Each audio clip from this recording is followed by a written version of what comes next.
با یاد نام خدا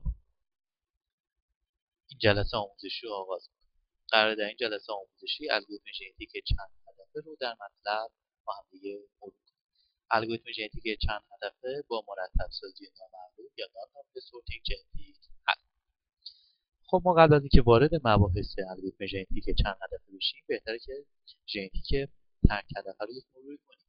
مراحل ژنتیک تک هدفه به این شکل: تولید جمعیت اولیه به صورت کاملا تصادفی، شروع حلقه اصلی. در حلقه اصلی ما چیا داشتیم؟ تولید فرزندان به روش تقاطع، تولید فرزندان به روش جهش، تجمیع نسل قبل و نسل جدیدی که فرزندان به دست آمده، انتخاب بهترین ها. اصل کار همینجاست، نکته مهم همینجاست، انتخاب بهترین ها. برگشت و در گام 7 برگشتن به ابتدای حلقه اصلی تا برقراری شرط توافق. خب ما تو گام 6 چه مبحثی داشتیم؟ انتخاب بهترین ها. اون جوابی که حالا اگه مثلا مینیمم سازی بود، اون جوابهایی که مقدار تا به هدفشون از همه کمتر بودن انتخاب شد. خب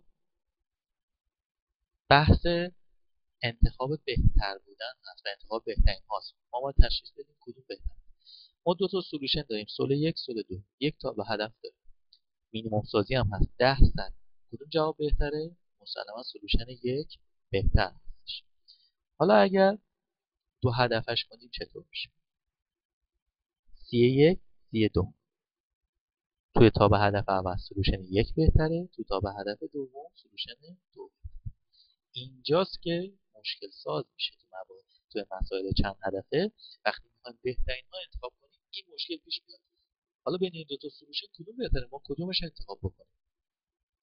ببینید الان تو تا به هدف اول سول 1 بهتره، تو تا به هدف دوم سول 2. اگر 100 تا تابع هدف داشته باشیم که تو 99 تاش سول 1 بهتر باشه و تو آخرین یعنی 100 یعنی فقط یک سول 2 بهتر باشه، نمیتوانیم بگوییم که سول 1 از سول 2 بهتر است. یادتون باشه اگر در 100 تا 99 تاش سول 1 بهتر باشه، یه دونه سول 2، بازم نمیتونیم بگیم سول 1 از سول 2 بهتره. حتی برعکسش هم نمیتونیم که سول 2 از سول 1 بهتره. حالا این چطور؟ این باشه 10% جفتشون باشه 50. در این صورت ما میگوییم که سول 1 بر سول 2 بهتر هست. یا یک بحثی داریم به اسم دامینیت کردن، غلبه کردن. ما میگوییم که سول 1 بر سول 2 غلبه میکنه. چرا؟ چون در هیچ تابع هدفی بدتر از سول 2 نیستش. پس ما میگوییم سول 1 سول 2 رو با این البته تابع های هدف غلبه میکنه. خب مفهوم غلبه کردن گفته می شود بردار x1 بر x2 اکیداً غلبه میکنه در صورتی که در تمامی تابع های هدف x1 بهتر از x2 باشه. ضعیف غلبه، ما میگوییم که x1 بر x2 ضعیف غلبه میکنه اگر در تمامی تابع های هدف بدتر نبوده باشد و حداقل در یکی از تابع های هدف بهتر از x2 باشه. ما توی مباحث الگوریتم‌های بین‌سازی چند هدفه بحث غلبه کردن شامل ضعیف غلبه و اکیداً غلبه میشه. یعنی ما ضعیف غلبه رو هم به عنوان در واقع غلبه کردن محسوب می‌کنیم. اکیداً غلبه هم که اصلا کلاً بهترین حالت غلبه کردن دیگه، یعنی در تمامی تابع هدف‌ها بهتر میشه. پس ما میگوییم سول 1 x1 بر سول 2 غلبه می‌کند در صورتی که سول 1 در تمامی تابع‌های هدف بدتر نباشد و حداقل در یک مورد بهتر باشد. خب میگیم بی اثر در صورتی که توی بعضی از تابع‌های هدف به این شکل نشون میدن، بی اثر بودن رو به این شکل نشون میدن. تو بعضی از تابع‌های هدف x1 بهتر از x2 باشه و تو بعضی از تابع هدف x2 بهتر از x1 باشه. حالا اگه در واقع سه تا سولوشن رو به این شکل فرض کنید، x1 اکیداً بر x3 غلبه داره چون در هر سه تا تابع هدف بهتر هستش. x1 ضعیف غلبه داره یا همون ما بازم این رو هم به عنوان اکید غلبه قبولش می‌کنیم. در واقع تو مباحث الگوریتم بین‌سازی چند هدفه این رو هم به عنوان دامینیت قبول می‌کنیم. x1 بر x2 غلبه می‌کنه چون در این دو تا تابع هدف که مساویه و در این تابع هدف بهترین هیچ تابعی نیستش که x1 بدتر از x2 باشه. x2 و x3 نسبت به هم دیگه خنثان یا بی‌اثرن. چرا؟ چون می‌بینید که در این دو تابع هدف x2 بهتره و در این تابع x3 بهتره. خب ما اینو توی بحث کدینگ به چه شکلی بنویسیمش؟ دامینیت کردن. ما میگوییم که سولوشن A بر سولوشن B غلبه میکند اگر در تمامی موارد A بدتر از B نباشد و حداقل در یک مورد A بهتر از B باشد. میگوییم سولوشن A بر سولوشن B غلبه میکند. خب برگردیم به مبحث. ما کدینگش رو هم متوجه شدیم. خب اگه این شکل رو در نظر بگیرید، الان سولوشن 5 بر این فضای خاکستری رنگ غلبه میکنه. سولوشن 4 چطور؟ بر این فضا. سولوشن 3 ببینید داره سولوشن 4 رو غلبه میکنه بهش. و سولوشن 1 رو میبینید که بر 3 سولوشن دیگه داره غلبه میکنه. و همچنین سولوشن 2 که البته حالا اینجا شکلش ما نداشتیم که بر سولوشن 5 غلبه میکنه. الان ببینید سولوشن 4 3 5 براشون غلبه شد، ولی سولوشن 1 2 براشون غلبه نشد. حالا بین این 5 تا جواب کدوم اصلا بهتره؟ سولوشن 1 و 2، چون هیچ جوابی برای اینها غلبه نمیکنن. ببین حالا به صورت کلی اگه ما در نظر بگیریم، این جوابهایی هستن که هیچ کدوم از این سولوشن ها برای اینها غلبه نمیکنن. این فضای خاکستری رنگ فضای غلبه است دیگه. اینها رو ما جدا میکنیم به اسم جبهه اول و در مباحث چند هدفه ما جبهه اول واسه مهمه دیگه، بهش میگیم جبهه پرتو. خب برای اینکه ما جبهه‌های دیگر رو به دست بیاریم باید چه کنیم؟ بعد که این به دست اومد اینها رو جدا میکنیم. اینها رو دیگه در نظر نمیگیریم. حالا کدوم سولوشن ها هستن که هیچ کدوم از این جوابهای دیگه براشون غلبه نمیکنن؟ اینها. این میشه جبهه بعدی، به ترتیب جبهه بعدی، جبهه نامغلوب اول، دوم، سوم و چهارم که واسه ما از همه مهمتر همین جبهه اول هستش. حالا ما اینو چه شکلی محاسبه میکنیم؟ فرض کنید که همین 5 تا سولوشنی که داشتیم به این شکل. ما یک ماتریس در واقع میذاریم تا به هدف اول و دوم برای هر کدوم از این 5 تا سولوشن نوشته شده. ما یک ماتریس به اسم دامیننت ماتریکس ایجاد میکنیم. یعنی چی؟ تو دامیننت ماتریکس ما مشخص میکنیم که هر سول بر کدوم سولوشن ها دیگه غلبه داره. سول 1 بر سول 3 غلبه میکنه، 1 1 1، یعنی برای این سه تا غلبه میکنه. سول 2 چطور؟ بر سول 5 سول 3 1 سول 4 و هیچ کس غلبه نمیکنه، سول 5 بهش. حالا از این جدول چطوری میفهمید کدوم جبهه اوله؟ نگاه کنید جمع این ستون صفره، بقیه صفر نیستن.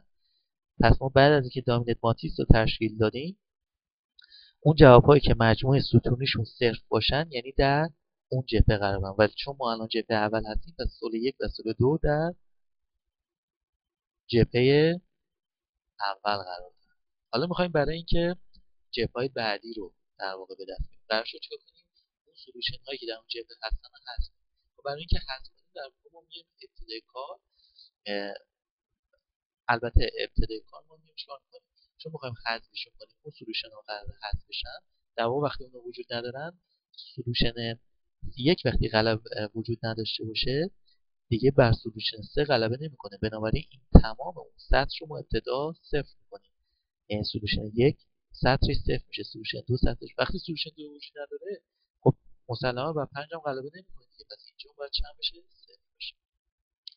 بعد از اینکه اون سطرهای مربوط به جبهه رو صفر کردیم، میام چیکار میکنیم؟ ستون‌هاشون رو بی‌نهایت می‌ذاریم. چرا این کارو می‌کنیم؟ که دیگه اینها انتخاب نشن، چون قبلا انتخاب شدن. دیگه این می‌ذاریم که هیچ وقت انتخاب نشن.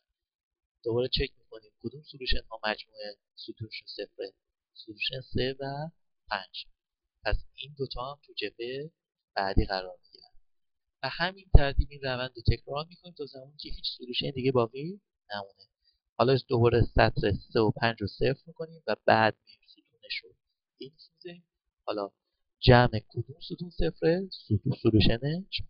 پس در جبهه بعدیمون سولوشن 4. با این روند و مکانیزم و الگوریتم ما میتونیم چیکار کنیم؟ جبهه های خودمون رو ایجاد کنیم و تشکیل بدیم. خب بریم کدش رو ببینیم چه شکلی نوشتیم. بحث نان دامیننت سورتینگ. ما جمعیت اولیه رو میگیریم، جمعیت اولیه رو جمعیتی که به حال مختصاتش و شاخصاش پر شده رو خارج میکنیم و جبهه ها رو هم مشخص میکنیم. یه چیزی فقط توی مباحثی که ما می‌نویسیم، حالا یه سری محصولات هستن که بابتشون باید پول پرداخت بشه، اونجا بحث‌های دامیننت ست و دامیننت کانت و اینجور چیزایی حالا به هر حال ابداعی وجود داره که در اصل مقاله آقای دب اینجور چیزا وجود نداره و ما هم از اون ها استفاده نمی کنیم و به صورت اصل و دقیقا طبق رفرنس آقای دب اونها رو استفاده کنیم. خب ما فعلا تو جبهه یک هستیم. جبهه یک فعلا خالی. تعداد جوابامون رو میشه. فعلا ماتریس دامینت ماتریکسمون که البته ما اشتباه تایپی هم داشتیم به صورت صفر هستش. زیروز 5 در 5 حالا اونجا 5 تا جواب داشتیم. چک میکنیم سولوشن آی. اینو من بعدا واسهتون توضیح میدم که چی از فعلا اینو غیر فعالش کنیم، حالا در نظرش نگیرید تا من بعدا توضیح بدم که این چی هست. خب سولوشن آمون میشه چی؟ همین سولوشن آیوممون قراره چک کنیم با سولوشن های بعدی j از i اضافه 1 تا n که b مون میشود چی؟ مقدار تا به هدف سولوشن j. آ مقدار تا به هدف سولوشن آ هست، i هست و b هم مقدار تا به هدف سولوشن j هست. اگر دامینیت کنه سولوشن آ بر سولوشن ب، مسلما دامینیت تو ماتریس دامینیت آی جی ما مقدارش رو خواهیم گذاشت 1. سطر آیام ستون j. در غیر این صورت اگر B دامینیت کنه آ رو، ما G و I رو سطر G، J و ستون I رو مقدارش رو میذاریم 1. حالا if اگر مجموع ستون سولوشن I برابر بود با 0، یعنی این در جبهه کام قرار دارد. این رو اضافه کن به جبهه آیوم و رنگ این سولوشن آیوم رو هم بذار کا. رنگ یعنی شماره جبهه که در کدوم جبهه قرار داره. با اینو کامسه. حالا ما چرا این رو گذاشتیم؟ ببینید اگه ما در واقع آی از 1 تا n بزنیم وقتی میرسه به n j میشه آی به اضافه 1. وقتی 5 تا سولوشن داریم ششمین سولوشنی وجود نداره، بنابراین برنامه ارور خواهد داد. میگه if اگه رسیدی به آخرین سولوشن دیگه نیازی، چون قبلا این آخرین سولوشن با بقیه سولوشن ها چک شده، دیگه نیازی این حلقه رو بنویسیم. میگیم if اگر دیدی این جمعی سولوشن برابر 0 بود، اینو تو جبهه بعدی یعنی تو جبهه کام قرار بده و رنگش هم بذار همون کام و برک کن. دیگه رسیدیم به آخرین سولوشن، دیگه از این به بعد رو چک نکن. این بابت. خب پس اعضای درون جبهه کامو ما می‌ریزیم تو S. قرار شد چیکار کنیم؟ اون سطرهاشو صفر کنیم و بعد بیایم اون ستونهاشو این بذاریم. حالا while true تا بی نهایت ادامه میدهیم اون الگوریتمی که واسهتون توی در واقع به صورت ماتریسی توضیح دادم تا زمانی که شرط توافق برقرار بشه. میریم تو جبهه بعدی، پیدا میکنیم اون جوابایی که ستونشون برابر 0 هستن. اگر هیچ جوابی وجود نداشت یعنی دیگه به پایان الگوریتم در واقع دامینه سورتینگ رسیدید، دیگه متوقف شد و بیاید. خب اون جوابایی که ستوناشون 0 هستن ما تو جبهه بعدی میریزیمشون و دوباره سطرش رو 0 میکنیم، ستونش رو این و رنگ اون جواب‌ها رو هم کام میذاریم. بنابراین ما تونستیم با این خط کدها عملیات جبهه بندی رو انجام بدیم. یه توضیح که من اینجا بدم، این کدی که نوشته شده نسبت به کدی که تو اینترنت وجود داره و حالا بابتش باید پول پرداخت بشه، نسبت به اون سرعتش حداقل 2-3 برابر بیشتر هست. یعنی این کد نسبت به اون کد و محصول دیگه که تو اینترنت، البته محصول مطلب هم نیستش، محصول خانه مطلب نیستش، نسبت به اون محصول سرعتش خیلی خیلی بیشتر هستش و البته به صورت رایگان هم برای شما عزیزان برای دانلود گذاشته شد. خب بریم توی در واقع پاورپوینتمون و بقیه مباحث رو ادامه بدیم.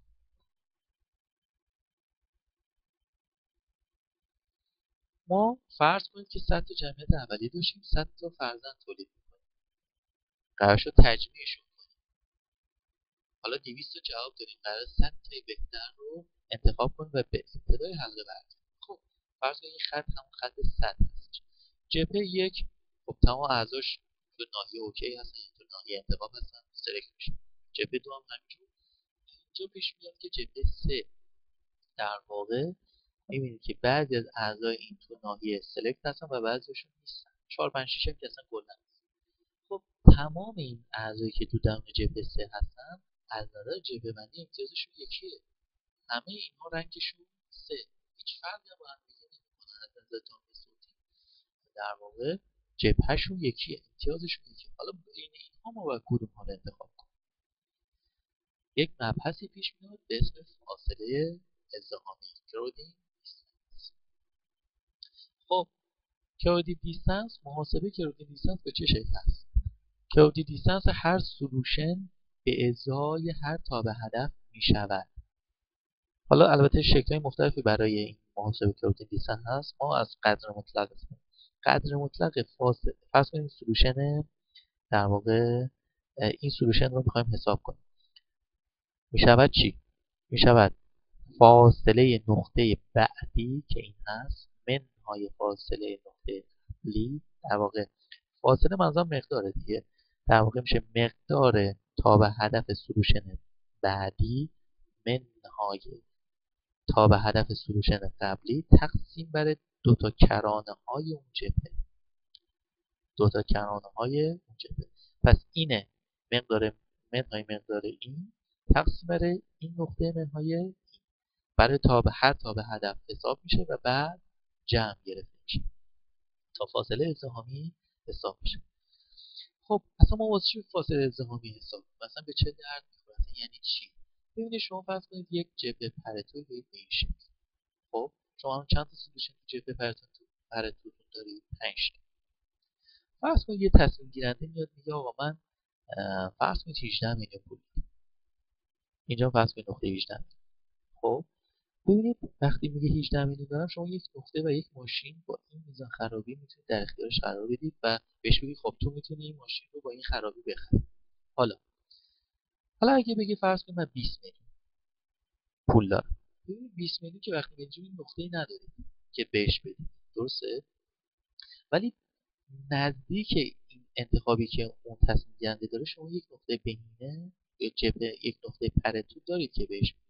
یعنی 20 میلیون شما 18 میلیون دارید بهش میتونید به حال 2 میلیون کمتر خرج کنید، یعنی پول خرج کنید و میتونید بهش یک ماشین در واقع پیشنهاد بدید. ولی حالا فرض کنید اینجا باشه،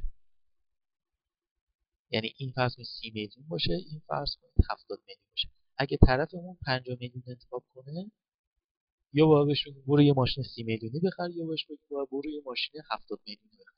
و این خیلی بده. چرا؟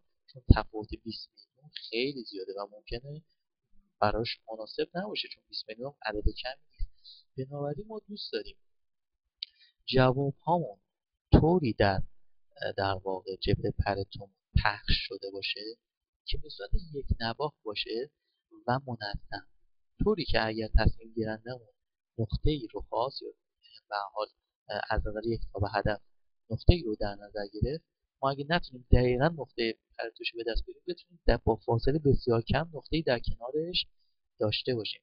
بنابراین ما سعی میکنیم اون نقاطی که تو ناحیه‌های خالی هستن رو حفظ کنیم.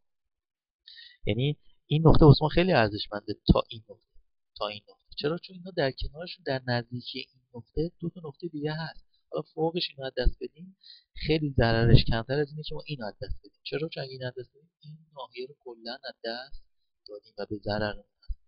بنابراین کرودین دیستنس این نقطه رو بیشتر از این در نظر میگیریم که همیشه تو انتخاب هامون یا برای حالا عملیات تقاطع یا برای انتخاب همیشه این نقطه در اولویت باشه و این رو هیچ وقت دست ندیم و حالا نقاطی که فاصله اضافه‌شون زیاد. بنابراین اگه این دو تا جبهه پرتو رو در نظر بگیرید، کدوم واسه ما مناسب‌تر هست؟ این جبهه پرتو واسه ما مناسب‌تر هست. چرا؟ چون جواب‌ها به صورت منظم و یک نواخت پخش شد. ولی این چطور؟ اون سه تا سولوشن اینجا متمرکز شده، سه تا اینجا و یه دونه اینجا، یعنی این فضاها خالی هست. این جبهه پرتو نسبت به این نامناسب‌تر است. و اگه بخوایم حساب کنیم، اگه این وسطی سولوشن آ بگیریم، این وسطی سولوشن ب، مسلما کرودین دیستنس بی بیشتر از آ. چرا؟ چون در کنار این سولوشن آ، در نزدیک این سولوشن آ دو جواب دیگه وجود داره، ولی فاصله سولوشن بی با نقاط کناریش یه خورده که خیلی بیشتر از فاصله سولوشن آ با نقاط کنارش. بنابراین ما کرودین دیستنس سولوشن ب رو بزرگتر از سولوشن آ داریم. خب ببینیم که کدینگ در واقع این رو به چه شکل بنویسیم. کرودین دیستنس تعداد جبهه هامون رو میشماریم، تعداد تابع هدف هامون رو میشماریم، تعداد جواب هامون رو میشماریم. تمامی مقادیر تابع هدفمون رو توی یک ماتریس به اسم C میریزیم که اون رو به صورت ستونی در نظر میگیریم. خب ما قراره که در واقع هر جبهه رو که کوردین دیستنسش حساب کنیم جوابهاشو باید در هر جبهه به صورت سورت شده، یعنی از خوب به بد سورتشون کنیم. و دو تا مشخصه داره توی در واقع سورت کردن، یکی ولیو هست، یکی ایندکس هست. یعنی که بعد از سورت شدن این جوابها کجا قرار داشتن و مقدارشون چی بوده. که فعلا ما یک بردار خالی تولید میکنیم که یه شاخصش ولیو، یه شاخصش ایندکسه و اینو ریپت میکنیم به تعداد جبهه هامون و تعداد تابه های هدف. خب شروع میکنیم به ازای هر سولوشن for i از 1 تا n پا. شماره جبهه این سولوشن رو در میاریم، سولوشن آیمون که میشه f. چه تعداد درون این جبهه f i عضو هست؟ در واقع ببخشید اعضای درون این جبهه f چی هستش؟ ما تو m ذخیرش تعدادشون چی هستش؟ با nm ذخیرش. حالا در واقع مقادیر تا به هدف اعضای درون این جبهه f رو fi رو در واقع ما توی یک ماتریس جدیدی به اسم CFI می‌نویسیم. فعلا کوردین دیستانس این سولوشن i صفر است. شروع می‌کنیم به ازای هر تابع هدف. خب C ابجکتیو میشه چی؟ همون ماتریس CFI. برو اون ستون ابجکتیو خاصی که ما مد نظرمون هست رو بیا چک. if اگر خالی بود این مقادیر سورت شده این جبهه fi بیا عملیات سورتینگ رو انجام بده. در غیر این صورت دیگه نیازش یعنی پر شد. اینو من واسه چی گذاشتم؟ برای اینکه شما n به تعداد در واقع تابع های هدف بدید و به تعداد سولوشن هاتون نیاید این کار رو انجام بدید و یک بار فقط هر دفعه اولین سولوشنی که درون یک جبهه پیدا کردید بیاید این عملیات سورتینگ رو انجام بدید. دیگه بقیه سولوشن اون جبهه دوباره این کار رو انجام ندید چون پیدا شده دیگه، یه بار سورت شده و دیگه نیاز. اگه خالی بود بیاید عملیات سورتینگ رو انجام بدید. در صورت غیر این صورت دیگه پر هست، نیاز نیست. و اگه خالی بود بیا سورت کن در واقع مقادیرمون تا به هدف رو. مقدار ولیوی جبهه fi به ازای تا به هدف به ازای تا به هدف او میشه ولیو و ایندکسش هم که میشه m ایندکس. در واقع ما مرتب میکنیم بر اساس شماره های ایندکس. خب ما دو تا شاخصه داشتیم، نقطه های کناری مکس ولیو که ولیو n هست چون سورت شده از کوچک به بزرگ میشه ولیو n و مین ولیو که میشه ولیو 1. خب شروع میکنیم. مقادیر سورت شده این جبهه به ازای این تا به هدف سورت fi دات ولیو استخراج داریم میکنیم. ایندکسش هم به همین ترتیب، مکس ولیو هم به همین ترتیب، مین ولیو هم به همین ترتیب. خب پیدا میکنیم ببینیم این سولوشن i در واقع چندمین سولوشن توی این جبهه fi مون هست. در واقع شماره این سولوشن توی جبهه مشخص میشه. اگر اولین سولوشن یا آخرین سولوشن بود ما مقدار کوردین دیستنسش رو این قرار میذاریم. یادتون باشه ما دو تا نقاط کناری رو یک عدد بزرگ، حالا چون در این نداریم یک عدد بزرگ میذاریم که همیشه این دو تا نقطه کناری واسه ما در اولویت هست. هیچ وقت نمیخوایم اون دو نقطه رو در واقع دست بدیم. مقدار نقطه بعدی ولیو C، حالا من اسمش رو گذاشتم، میشه ولیو J به اضافه 1. مقدار نقطه قبلی میشه ولیو J منهای. حالا کوردین دیستنس این نقطه B مون میشه چی؟ قدر مطلق نقطه بعدی منهای نقطه قبلی تقسیم بر ماکسیموم منهای مینیموم، دقیقاً نقاط کنار. یعنی ما اینجا که گفتیم مقدار نقطه بعدی منهای قبلی تقسیم دو نقطه کنار که این حالا از نظر اگه تابع f1 حساب بکنیم این میشه ماکسیموم، هم میشه دو نقطه کناری رو هم ازش کم. پس ما شماره سولوشن رو پیدا کردیم که ببینیم این سولوشن آیا تو کدوم نقطه جبهه پرتو هستش، یعنی در جایگاهش تو این جبهه پرتومون یا این جبهه اف آیمون کجا هست. اگه نقطه اول یا نقطه آخر بود کوردین دیستنسش عالیه، یعنی باید عالی در نظر بگیریم، بنابراین مقدارش رو x نقطه بعدی مقدارش نقطه قبلی مقدارش، حالا مقدار خود این نقطه میشه قدر مطلق نقطه بعدی منهای قبلی تقسیم انتها منهای ابتدا و کوردین دیستنسش رو بهش اضافه. بنابراین کوردین دیستنس سولوشن آیو میشود همین کوردین دیستنس که اینجا نوشته شده. ما با همین چند خط کد میتونستیم گرادین دیستنس هر سولوشن رو حساب کنیم. اینجا هم باید بگم که این کد نسبت به اون کدی که بابتش باید پول پرداخت بشه و محصولی حالا یک مؤسسه دیگه هست، نسبت به اون سرعتش چند برابر بیشتر و بهتر است. البته هر دو کد از نظر کیفیت مسلما باید یکی باشه، ولی از نظر سرعت این کد خیلی بهتر و پرسرعت‌تر از به هر حال کدی هستش که بابتش باید پول پرداخت بشه. خب برگردیم به مبحثی که داشتیم.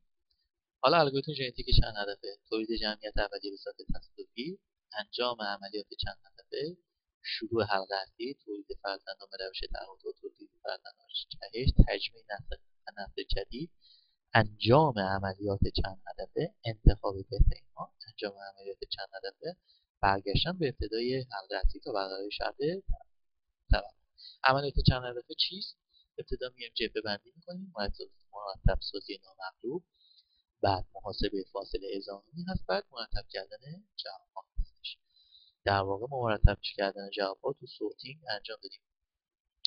ابتدا میایم در واقع جواب‌ها رو بر اساس کرودین دیستنسش که اینجا محاسبه کردیم از بزرگ به کوچیک مرتبشون میکنیم و بعد میایم اینها رو بر اساس جبهه‌شون از کوچیک به بزرگ مرتبشون. اینطوری باعث میشه که سولوشن هایی که از نظر جبهه بهتر هستن بالاتر قرار میگیرن و اونهایی که درون جبهه هستن از نظر کرودین دیستنس بهتر هستن بالاتر قرار میگیرن. خب در انتهای کار هم ما باید بگیم که این سولوشن رو در واقع این تا به هدف رو قرار ما حل کنیم. تا به هدفی ازش که آقای دب در مقاله ازش استفاده کرده. به این شکل است F1 F2 ما توی فیلم آموزشی تول باکس MS2 هم که به صورت رایگان روی سایت خانه مطلب هست همین مسئله رو حل کردیم. حدودش هم بین 4 و -4 هستش. خب تموم شد. بریم ببینیم که NSG2 اون رو چه شکلی نمیشه. NSG2 تقریبا همه جا شبیه همون ژنتیکه، فقط مباحث چند هدفی کردن در واقع اضافه میشه به در واقع این الگوریتم. خب انور تعداد متغیرها رو صفر 3 میگیریم، داور باندمون رو -4 -4 میگیریم، آپر باندمون هم به همین ترتیب. خب ما بعد از اینکه جمعیت اولیه‌مون رو اینجا تولید کردیم میایم نامینت سورتینگ میکنیم، کرودین دیستنسش حساب کنیم و سورت. بعد میایم کراس اوور روش میزنیم، میوتیشن روش میزنیم، تجمیع نسل ها، دوباره عملیات چند هدفی کردن اینجا انجام میشه، بهترین ها انتخاب میشه، دوباره عملیات چند هدفی انجام میشه. چرا؟ چون این جواب‌های جدیدی که به دست میاد ممکن نسبت به هم دیگه دوباره بحث دامینیت و نادامینیت پیش بیاد. و اینجا هم که بحث کشیدن نمودار هستش. کراس اوور رو به شکل کاملا پیوسته بود. اینها توضیحات در واقع ژنتیک پیوسته هستش که فیلمش به صورت رایگان برای دانلود موجوده. دیگه من اینها رو کامل توضیح نمیدم دیگه. اینها فیلم‌هاش موجوده، میتونید ببینید. ژنتیک پیوسته هستش در اینجا توضیح داده شده که ما میایم دو تا فرزند تولید میکنیم و ذخیره میکنیم. توی میوتیشن هم یک متغیر به تصادف انتخاب میکنیم یا یه مقداری ازش کم می‌کنیم، یه مقداری بهش اضافه میکنیم. و فیتنسمون هم که این دو تا به هدف معروف هستش که Z1 Z2 فقط به صورت ترانسپوز می‌نویسیم که این ستونی ما رو نظر. برای پرتو هم مقدار تا به هدف اول، مقدار تا به هدف دوم با رنگ در واقع قرمز کشیده میشه. F1 و F2 هم که X خب ما به این برنامه رام کنیم ببینیم چه اتفاقی. و در انتها هم که پرتو رو با پاپ F1 نمایش میدیم.